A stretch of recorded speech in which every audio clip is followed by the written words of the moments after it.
what we're going to do now is see other uses of equilibrium constants. Other uses of equilibrium constants in determining a pH. Now, when you have a weak acid, all right, we saw how the Ka value absolutely affects how much acid you're going to have. So back up here, Ka is just the equilibrium constant.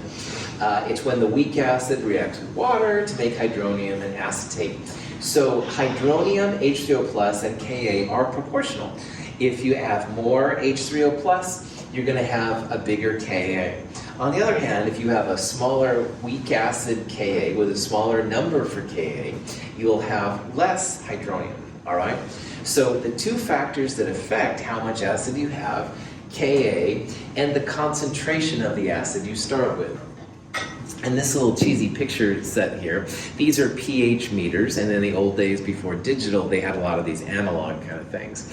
So notice that up here we have the weakest concentration, and here's the highest concentration. And assuming they're all the same, you can see how the pH is becoming more and more acidic. Like here it's close to 2, here it's less than 4, all right? So we'll talk about how concentration and Ka both affect pH and what that means for a reaction. And it might help with my thing. There we go. So let's go back to our acetic acid reaction. Acetic acid, which is HOAC, reacts with water, make hydronium and acetate. All right. And what we want to do in this problem is let's assume we start with 1.00 molar acetic acid. Now, 1.00 molar, that's the initial amount of acetic acid that we start with. And what we want to do in this ice table is we want to see how much hydronium and acetate and even acetic acid is left when we get to equilibrium. Now, pH is something that we can find when we have the equilibrium concentration of hydronium. All right.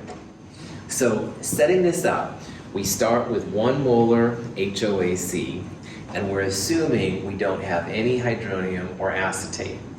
Now, equilibrium means that all equilibrium concentrations are greater than 0. You're going to have a positive number, no negative numbers, remember. So what that means is acetic acid has to go down a little bit, and this hydronium and acetate ion, the conjugate, will go up a little bit. And these are all 1:1:1 ratios, so we'll just use 1x here. So we'll have 1 minus x for hydronium, or excuse me, acetic acid, while hydronium and acetate will be the same concentration and both equal to x. I made a note here. Water normally has a little bit of this hydronium and hydroxide, but it's usually just 10 to the minus 7 moles per liter. And we'll assume here that in this problem, this x is much bigger than the 10 to the minus 7 for water, so we'll ignore it. Usually, unless you have a really dilute solution, that's okay to do.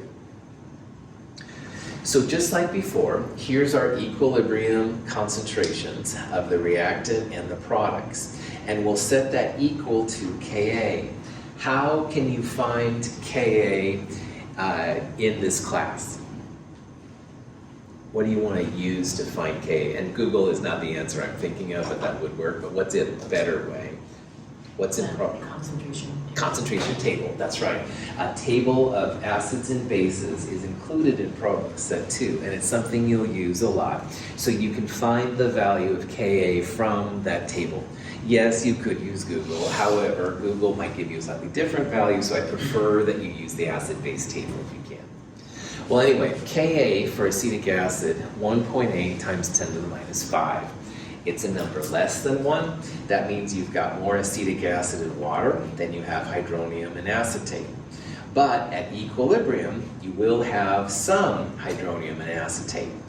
So if you let x be the amount of hydronium and acetate, it's like x squared in the numerator. The acetic acid, 1 minus x, and all of that equals Ka. Now, any questions getting to this part right here? Everybody cool with that? Products over reactants, Ka. Okay. In chapter 13, at this point, this would be a quadratic formula. You would multiply both sides by 1 minus x So you'd have 1.8 10 to the minus 5 times 1 minus x. You'd have an x squared, an x term, and a number. You'd solve the quadratic. And if you have the solve function in your calculator, that's not too hard of a thing to do, which is pretty sweet. However, your instructor loves using quick and dirties because sometimes this little x, this little minus x here, is so small relative to the number in front of it that you can ignore it. And we saw this earlier when we had the hydroxide hydronium example. Trying to get away from a quadratic formula, we were able to ignore this little minus x right there. If you can pull out this minus x, then you have x squared equals Ka times basically the concentration of your acid. And that's a lot easier of a problem to solve. So, x is pretty small, all right? It's the amount of acid that forms. And Ka is already a very reactant favored K, which means that the equilibrium will be far on the acetic acid water side relative to hydronium acetate side. So let's pretend for right now that minus x is very, very small to compare to 1.00. So let's pull that minus x out here. And in that case then, Ka, 1.8 times 10 to the minus 5 equals x squared divided by just 1.00. Well, this problem is a lot easier. 1.8 10 to the minus 5 times 1 is just 1.8 10 to the minus 5. So x is essentially the square root of Ka. Now, I'm going to formalize this a little bit. 1.00 was the concentration of our weak acid. So I'm going to start using C sub A to stand for concentration of the acid. And that's just a molarity, moles per liter, all right? If you can pull out this little minus x, then the hydronium, which is equal to x, hydronium and the conjugate base are both equal to x, x is literally equal to the square root Ka times Ca. Ka is something you get from the table that Bethany and I were talking about earlier. Ca is something that's given in the problem. So x, hydronium, square root Ka times Ca, if you can pull out this little minus x. And that's a much easier problem to go through and solve than solving for a quadratic. And there's nothing wrong with solving a quadratic. It's just that this takes a lot less steps to put into your calculator than a quadratic would, even with the solve button. Any questions on that? Okay. So what the next step is let's see what this means. If we can pull out that minus x, let's solve for the x, which is hydronium. Well, x is equal to square root Ka times Ca. Ka, this number came from the table for acetic acid. Ca is the concentration of the acid. That number came out to be 4.2 times 10 to the minus 3. That's the hydronium concentration in this problem. And again, this number came from square root 1.8 10 to the minus 5 times 1.00. And if you solve for the pH of that number, pH equals minus log 4.2 times 10 to the minus 3. You get 2.37. That's good. You want a pH which is acidic. You want a pH that's less than 7. We're using a Ka. A stands for acid. Acetic acid is an acid, so the pH should be acidic, and it is, and that's really good. So if you can pull that little minus x out, it makes your math life a lot easier. And I'm going to keep working on that if we can pull the minus x out. Most of the time in this section, you can pull the minus x out, but I'll talk about here in a little bit when you can't pull the minus x out and you have to do the quadratic formula. Any questions? Notice too how because we have an acid, the pH at the end of the day should be an acidic pH. And that's another nice way to check yourself. If we would have started with a base, the pH at the end of the day should be a basic pH. It should be larger than 7. But this is an acid, acetic acid. We have a Ka, acid equilibrium.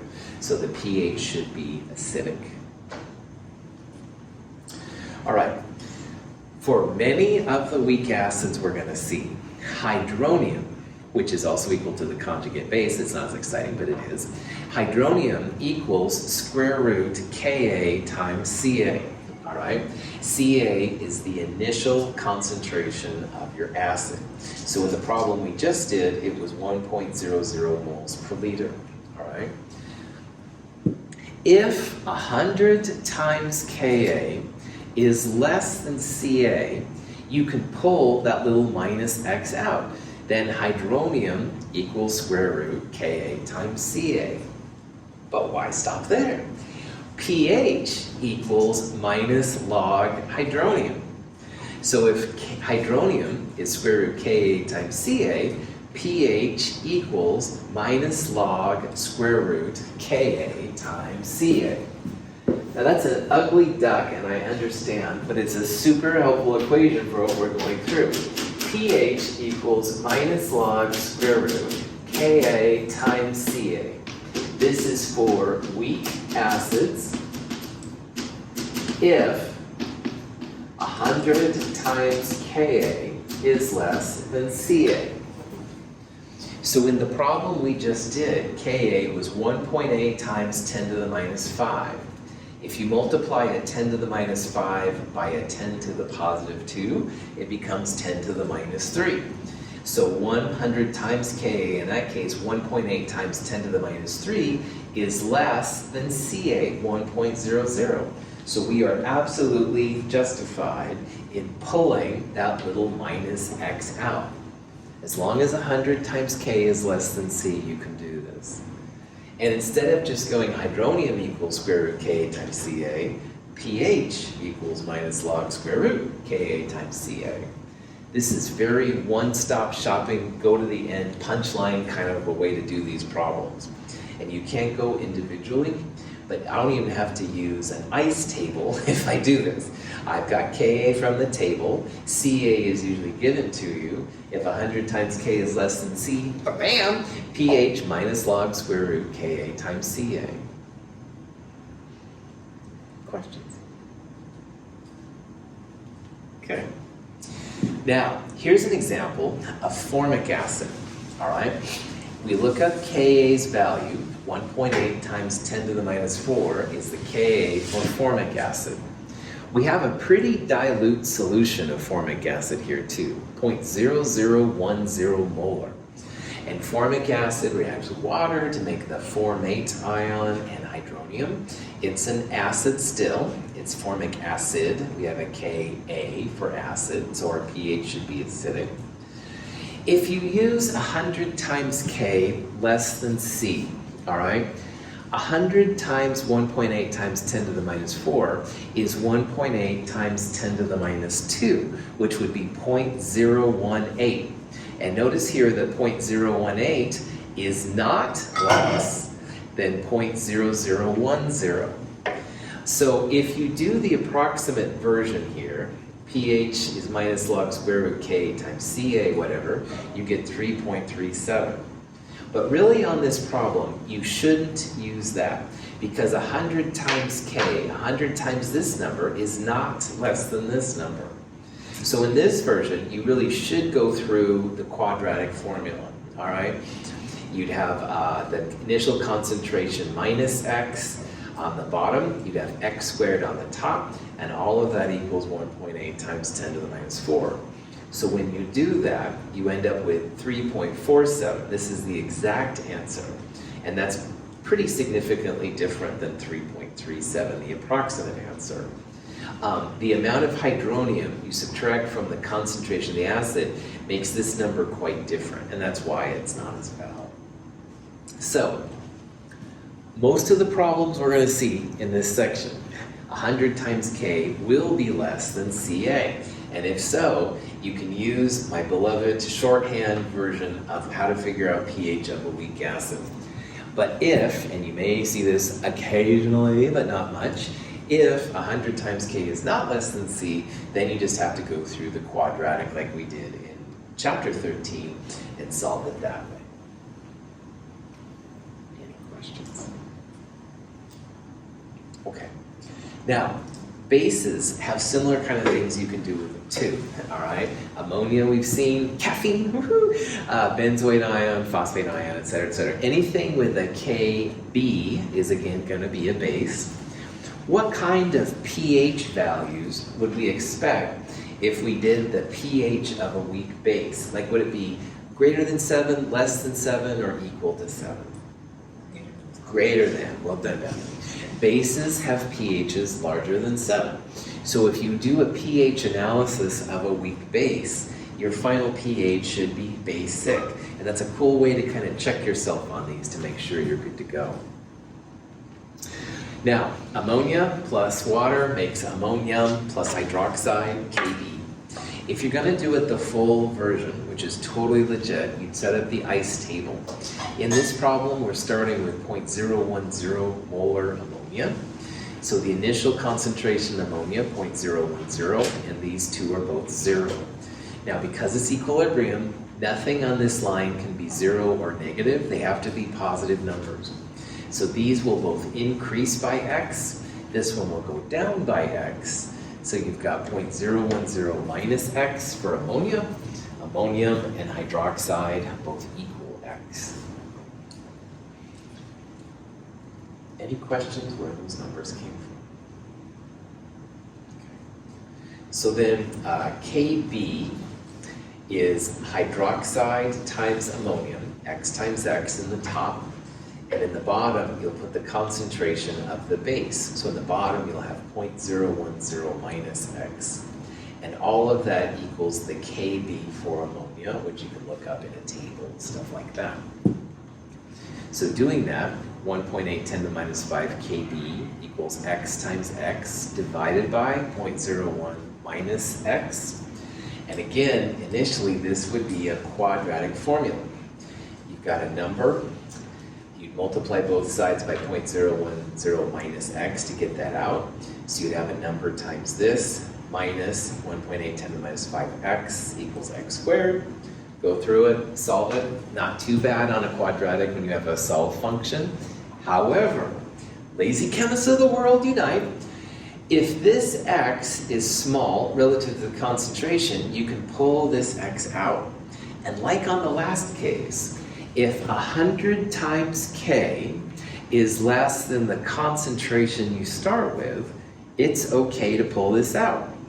So 100 times this number is 1.8 times 10 to the minus 3. It just changes the order of magnitude by 2. And a 10 to the minus 3 is less than 10 to the minus 2, which is what this number is right here.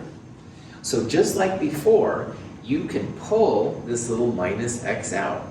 And that makes your life a lot easier because then you have Kb equals x squared divided by concentration of the base, which I'm going to start using Cb. And if you want to solve for x, which is the hydroxide value, hydroxide equals square root Kb times Cb. And in this case, hydroxide, 4.2 times 10 to the minus 4. So just like on the last problem, if 100 times this number is less than this number, if 100 times the K is less than the concentration C, you can pull that little x out, and that makes your math just a lot easier. So in this case, hydroxide, square root Kb times Cb, 4.2 times 10 to the minus 4. Now, it's totally legit to double check and make sure that it's okay to use not use the quadratic. So what I did here is I kind of double checked. I took the concentration, I subtracted this number. Now remember, by sig figs, we have to cut this number off at the thousandths, 3 to the right. This number doesn't even start until way there. So it's basically the same. There's a little bit more plus or minus here. I'm not quite as comfortable doing it, but it is basically the same number. all right? As long as 100 times K is different than C, you should be okay. As 100 times K gets closer to C, then you start to have some problems. But as long as they're pretty far apart, you can do this, and you can definitely do it on this one, okay? Cool. Questions? Okay, so in this problem, because 100 times KB was less than CB, 100 times the base equilibrium constant was less than the concentration of the base we started with, we can pull this little x out. And that means that hydroxide is square root, which is what 1/2 power means, square root KB times CB. And that's really cool. However, these problems almost always involve pH. So if hydroxide square root KB times CB is this number from the last slide, you can take POH, which is minus log of hydroxide, minus log 4.2 times 10 to the minus 4, 3.37. And as we saw, pH plus POH equals 14. So if you have POH, then 14 minus 3.37 gives you a pH 10.63. Is 10.63 a basic pH value? Yeah, totally. pHs larger than 7 are basic. So that's why if you stopped here, maybe this would be a way to think, wait a minute, this isn't a pH because we have a base. Base pHs are greater than 7. So 10.63 absolutely is a basic pH, and that's truly cool. 3.37 is a POH value, which is its own set of things. Now, I love quick and dirty equations like this one right here. And instead of going through all this rigmarole, which would be 2 slides to get through, combine them. pH equals, check this out, pH equals 14 plus log square root KB times CB. And this is for a weak base if 100 times KB is less than CB. So in this problem, all right, we looked up KB where it was given to us even here. We've got KB.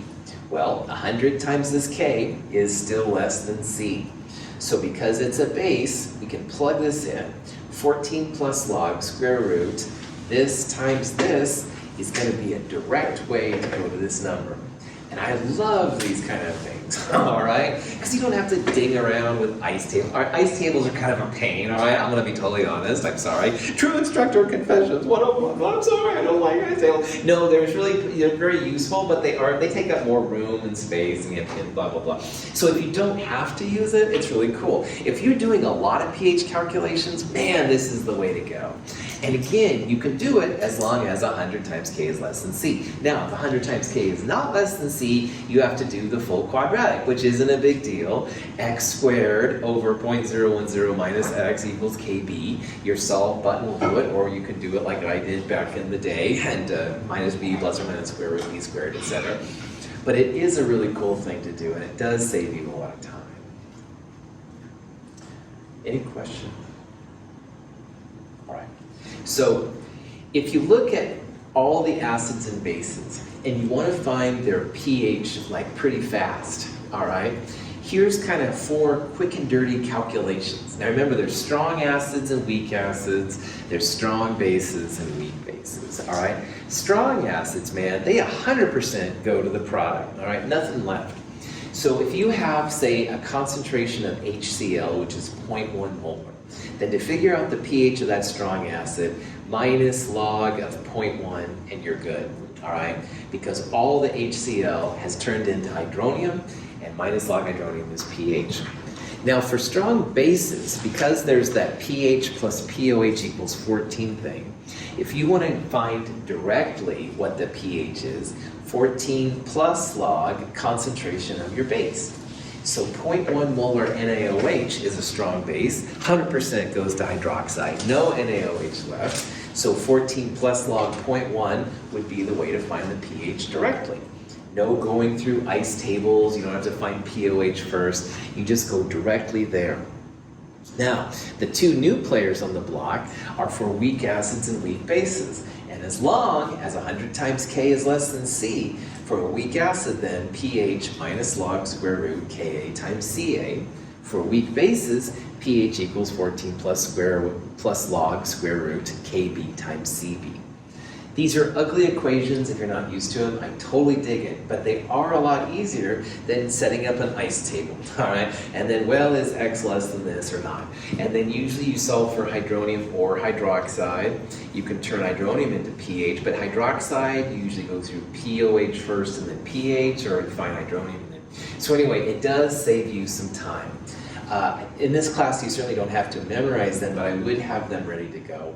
Because anytime you have a weak acid, a strong acid, weak base, strong base, you can just plug it into the one that's appropriate. Good to go. Any questions on that? Okay. So we'll use these coming up. And again, these are for when you have the acids and bases by themselves. And again, most of the time, 100 times K will be less than C for the acids and the bases. So most of the time, these will work really, really well.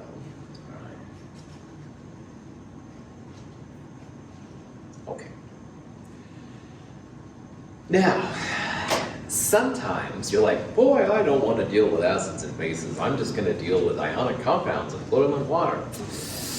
Well, sometimes what people find is that you'll put something in water that's not hydrochloric acid or sodium hydroxide, but there's a pH effect. And we can actually now, with what we've learned so far, figure out why some of these things are acidic or basic. So the question we're going to look at now is if you take some random salt with some positive cation M and some negative anion X, and you put in water, will you have something that's acidic, will you have something that's basic, or will you have something that's neutral? So let's say that Joan and I are thinking about putting the dead rat or whatever in Diet Coke or whatever that horrible representation was. Anyway, we have some, your reaction was priceless. Prop that back on. Prop that really back on. Ammonium chloride, we decided to put it in water. Is it going to be acid, base? What's the pH going to be? All right, and of course you could just put it in water and test it with a pH probe, but that's no fun. So let's try and think about what is in ammonium chloride and what's inside. Now let's look at first in the ammonium chloride, let's look at the chloride, all right? Ammonium chloride in water dissociates into ammonium, NH4+, and chloride. And let's focus on the chloride on this slide. Now, if chloride is going to act as an acid or a base, it's going to react and do something with water. Now, chloride has no hydrogen, so it's going to try to pull an H from water to make HCl. HCl is the conjugate acid of chloride, and in the process of water losing an H+, it'll become hydroxide. So this is the reaction that in theory could happen. But remember how we talked about how strong Ks push to the weak Ks? What kind of a Ka do you think that HCl would have? A strong acid. Is it going to be a big K or a small K? It'll be a bigger one. That's right. Strong acids, strong bases, big Ks. Weak acids and weak bases, really strong, small Ks. So strong acid is definitely going to push to the left. If you look up values of KBs, and you can find kind of these guys, this is a bigger KB than this one is here. So what that means is that chloride is such a weak base relative to HCl, it's just not going to do anything. Chloride is an example of an ion which has no effect on pH. Chlorides with oxygens, all right, are actually a little bit different. They actually can be basic and acidic. But chloride by itself, man, it doesn't do anything. It just kind of sits there. So I'm introducing here chloride because chloride is an example of an ion which is neutral. You could put all the chloride, in theory, in water that you want, no effect on pH. Doesn't make it more acidic, doesn't make it more basic, it literally sits there. Because if it would happen to make HCl, its conjugate acid, this stronger Ka would push it back to the left. It's no chance of it happening. Chloride is considered a neutral ion. Okay? Any questions? All right. Now, the other part of ammonium chloride, though, is the ammonium ion. So let's think now about what happens with the ammonium part. Now, ammonium, as we saw earlier, is an acid, a weak acid. It reacts with water, and it makes ammonia plus hydronium, H3O plus. Now, unlike HCl or chloride, NH4 plus has a Ka value on a table. You can look this one up. It's a very small Ka, but it is a Ka that's been measured. And if you have a Ka that's been measured, that means it's going to make some acid, all right? Ammonium is a weak acid. So what that tells us then is that ammonium in ammonium chloride makes an acidic solution. And it's not going to be super acidic, but it will be a little bit acidic. So we would say try and add ammonium chloride to a solution thinking it would be no effect on pH. But actually ammonium has a subtle effect. It's very small, it's not very powerful, all right? It would be the one thinking, I think you're overreacting, because it doesn't react very much, all right?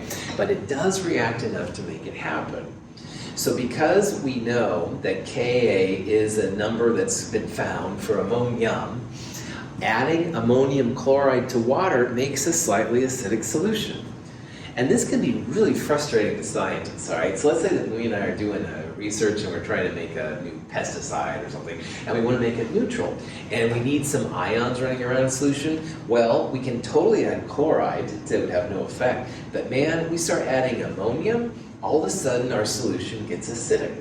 And unless we've compensated for that, which is possible, this could cause havoc in our reaction, all right? So knowing that ammonium creates a little bit of acid is really important. If you need a neutral solution or even a basic solution, you don't want to add ammonium. It's going to mess with you, basically. So, questions on that? So here's a little table that will be helpful in problem sets 2 and 3. And it lists different anions, negative ions, and different cations, positive ions. And the ones over here on the far left, these are cations and anions that are neutral, all right?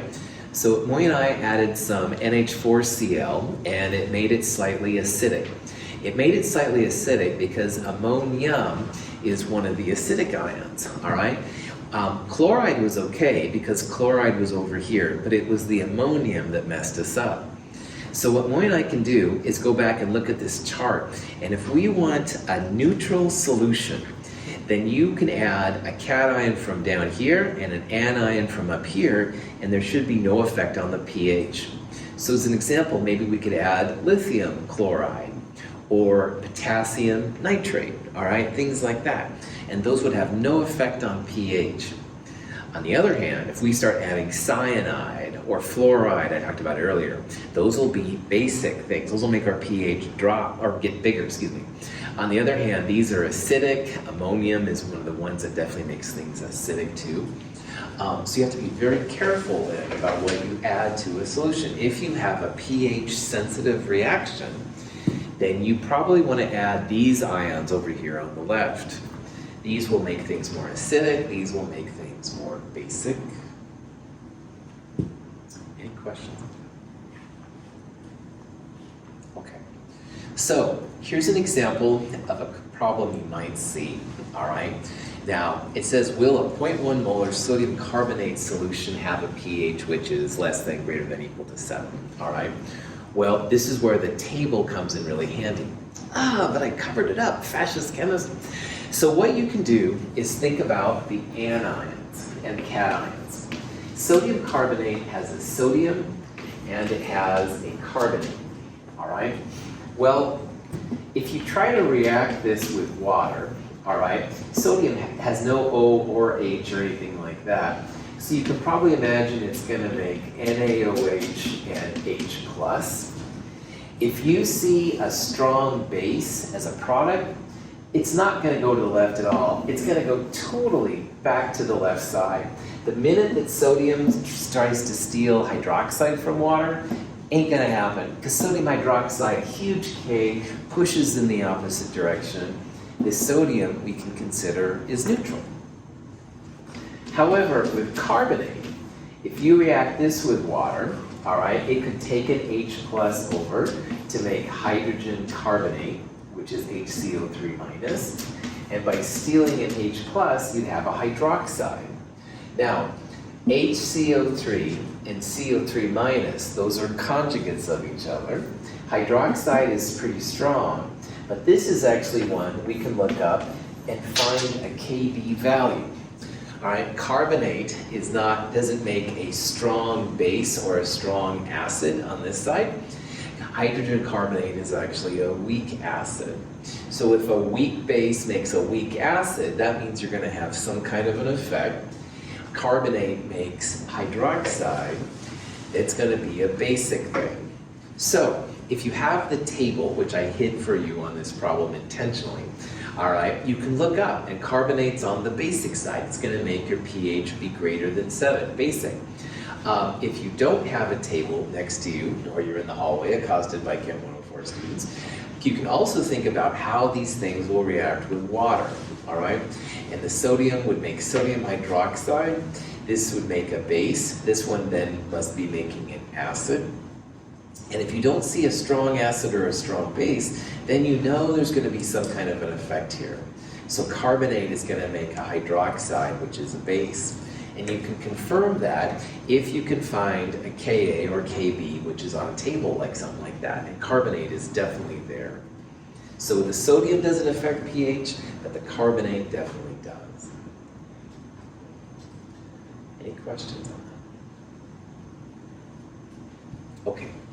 So knowing then that sodium carbonate is going to make a basic solution, you can actually figure out the concentration, what the pH is going to be and stuff like that. So we saw in the last slide that sodium is going to make a neutral salt. It's not going to affect pH. It's the carbonate here which is the deal. By the way, most negative polyatomic ions like carbonate, like sulfate, like phosphate, most of them are basic, just FYI. But anyway, carbonate reacts with water to make hydrogen carbonate and hydroxide. Carbonate has a Kb of 2.1 times 10 to the minus 4. So initially, we'd have 0.10 for carbonate and 0 for these. These would go up by x. 100 times K would be 2.1 times 10 to the minus 2, or 0.021. And technically, that is smaller than 0.10, so 100 times K is less than C. They're getting close to each other, but they are technically okay. So if you do that, you can pull this minus x out. You can also go through and do the whole quadratic formula, which is fine too. If you do assume that x is small, then you get this concentration for hydroxide, which is 0.0046. And again, we got that by taking square root Kb times Cb, all right? So when I was doing this problem in my head, 100 times this number is less than this number, so I went right down to square root Kb times Cb. But again, we're looking for pH, so why not? Do the full shebang, 14 plus log square root Kb times Cb. Your calculators are great for this kind of stuff, so instead of going POH and then pH to get 11.66, which is great, which is a basic pH, I would just go 14 plus log square root Kb times Cb. So, in these last couple slides, sodium carbonate, we thought about sodium versus carbonate.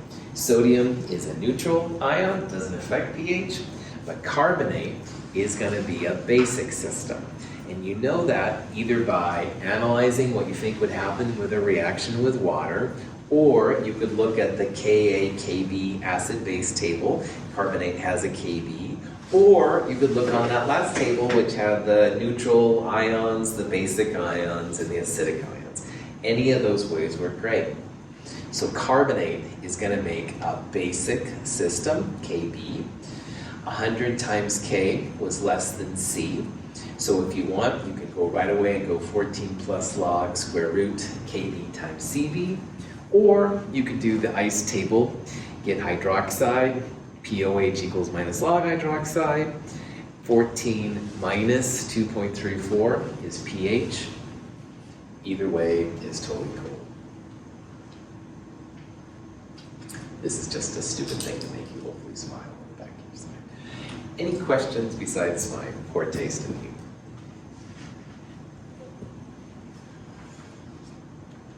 The last topic of this section is really an even more powerful tool for acids and bases, but it's a lot different than what we just went through.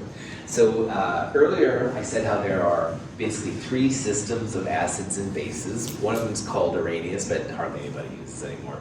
Most of what we do in these classes is Bronsted acids and bases, so Kas, Kbs. But there is a third theory. It's Lewis acids and bases. And the same Lewis of Lewis structures came up with this idea, and it was really ingenious. It's a really cool way to explain lots of types of bonding that people don't usually think about.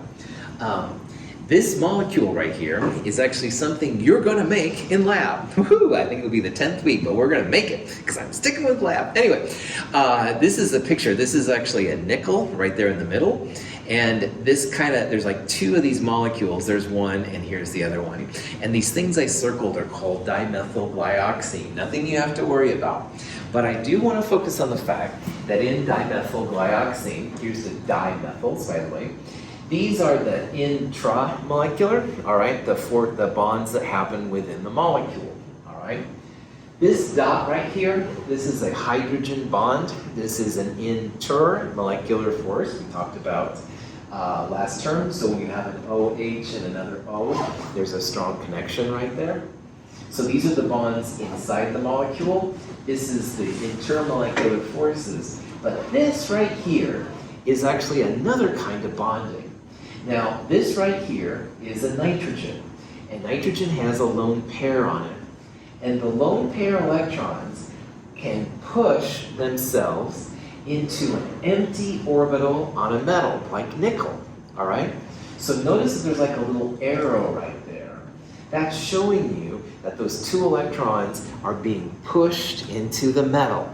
And some people like the idea of that being like a tooth or teeth, and it's like chomping down on the metal. But again, I have problems thinking about rats and acid, so don't ask me too many questions on this. But anyway, this dimethylglyoxine has 2 of these bonds on each glyoxine. There's 2 on this one on the left and 2 on that one on the right. And those are Lewis acid, Lewis base interactions. So this is a really cool part of what we're going to start talking about. So without further ado, what is a Lewis acid or Lewis base? Well, in Lewis acid-base theory, a Lewis acid is an electron pair acceptor, something that takes lone pairs in. So those nickels I showed you earlier were Lewis acids. Boron is also a classic Lewis acid because Lewis acids need an empty orbital. And boron, if you remember from Chem 222, has an empty 2p orbital. If you don't worry about it, it's not really that important. A Lewis base is an electron pair donor, something that has lone pair electrons and can push them in to a place where there's an empty set, or there's some place to accept the lone pairs. So this is the tooth, and this is what the tooth is biting into, all right? Lewis bases are going to be compounds with lone pairs on them, nitrogen, oxygen, fluorine, stuff like that. The metals will oftentimes be the Lewis acids because a lot of times they have empty orbitals to put into. So when a Lewis acid, something that can accept a pair of electrons, and a Lewis base, something with lone pairs to donate, come next to each other, a lot of times they'll react. When the Lewis base pushes its electrons into a Lewis acid, it creates a different kind of a bond, and that's what those arrows were on that picture. And officially it's called a coordinate covalent bond.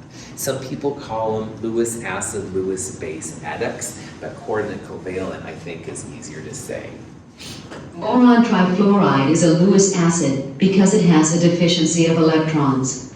Ammonia acts as a Lewis base by donating its lone pair of electrons into BF3's vacant valence orbital.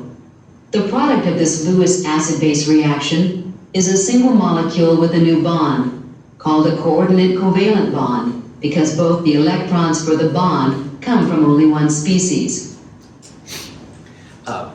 If you've taken Chem 221 with me, sometimes in Chem 221, I call the whole group 3A the twisted metals. They're never happy.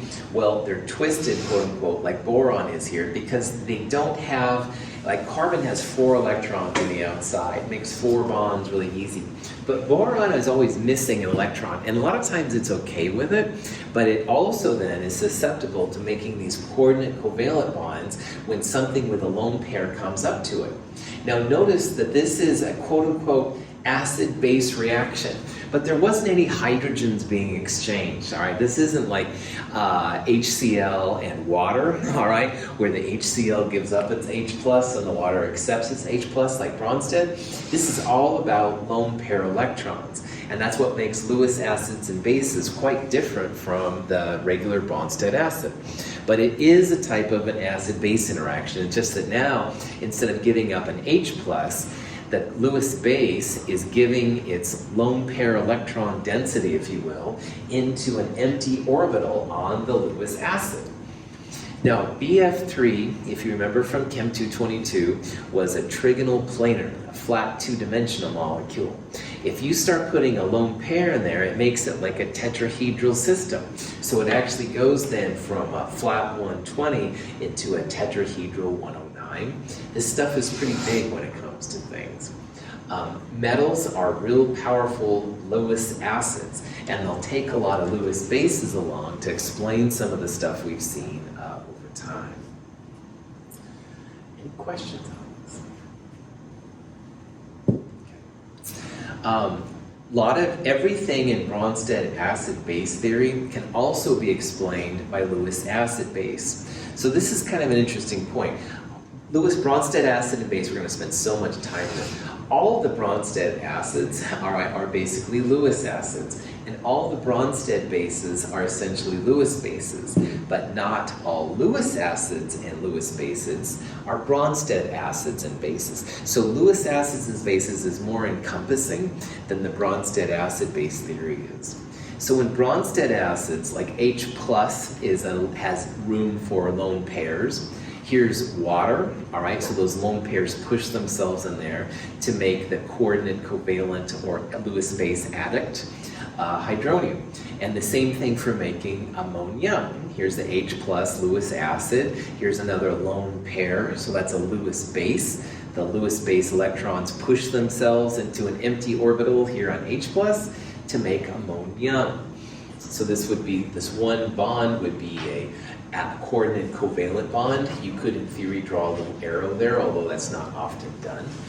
All of the acids and bases we've seen so far are also Lewis acids and Lewis bases.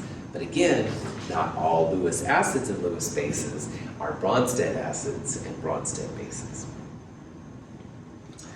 All right, so the question is, which of the following is a Lewis acid? Lewis acids are generally metals. And if the compound has lone pairs, it's going to be a Lewis base. So what you could do on at least A, C, and D is you could draw out a Lewis structure if you want. And if you don't remember Lewis structures, you let me know. But anyway, when you draw this out, like the nitrogen has a lone pair. On carbon monoxide, both the O and the C have a lone pair, and hypochlorite is bristling with lone pairs. So A, C, and D are all things with lone pairs on them. Those are going to be more likely Lewis bases. But if you see metals, especially transition metals, as well as boron, aluminum, these kind of things, Lewis acid. Silver, in the silver ammonium thing there, that silver is definitely going to be a Lewis acid. Transition metals, great Lewis acids. Also, like I said, boron, aluminum, that group 3, they're also really good Lewis acids. So, to identify a Lewis acid, again, transition metals, lanthanides, actinides, as well as group 3A, Lewis bases, things with lone pairs. Water is a good Lewis base, ammonia, carbon monoxide, methylamine, that thing right there. Any questions on that? Okay. This next section, I want you to put a star next to. Now this week we're doing the equilibrium constant lab. Next week is the Le Chatelier's principle lab. And in the Le Chatelier's principle, something we're going to talk about here is going to be very relevant, so just FYI. Now, as I said earlier, transition metals are really good Lewis acids. And Lewis bases are things with lone pairs. So most of the transition metals, we'll pretend this is cobalt or chromium, say, they will have water molecules, if they're in water, around them. The water's lone pairs are going to push into empty orbitals on the metal, and that's very, very common. Here's an example with copper. Ammonia has a lone pair on it. The lone pairs on ammonia push into the coppers. So again, these are all great examples. And instead of calling them coordinate covalent bonds or Lewis acid, Lewis base adducts, in transition metal chemistry, these are called complex ions. And a complex ion is just a metal with a couple of lone pair Lewis base systems around it. So the CuNH3 2+ ion is a complex ion. It's got the metal and it's got some Lewis bases around it, and there's some kind of charge, usually positive, sometimes negative. Anytime you put a metal in water and it dissolves in water, you've got a complex ion. For example, you put iron 3 chloride in water. All right, we're going to use iron 3+ in lab on Wednesday. The iron 3+ aqueous, it really has all these waters hanging around. It's a complex ion. This is something we'll be building on here pretty soon. Now, most of these metals have 6 waters, sometimes 4, depends on lone pairs. We don't need to worry about that. But complex ions are actually pretty common. And again, it's very common for all transition metals as well as aluminum and boron, group 3A things in water. Okay, now here's the part I want you to remember. In the test tube is a solution of copper sulfate. When we add a few drops of ammonia, the ammonia acts as a Bronsted base and causes the precipitation of solid copper 2 hydroxide. The solution turns a cloudy blue. If we then add a much larger amount of ammonia, the solution turns a very dark blue. The precipitate dissolves upon direct reaction with ammonia molecules. The ammonia has donated its electrons to the copper ion, and so now acts as a Lewis base. Ammonia is a Bronsted base and produces hydroxide ion in solution that can lead to formation of solid copper 2 hydroxide. Now, let's say that Bethany... With additional ammonia, a Lewis acid-base reaction occurs.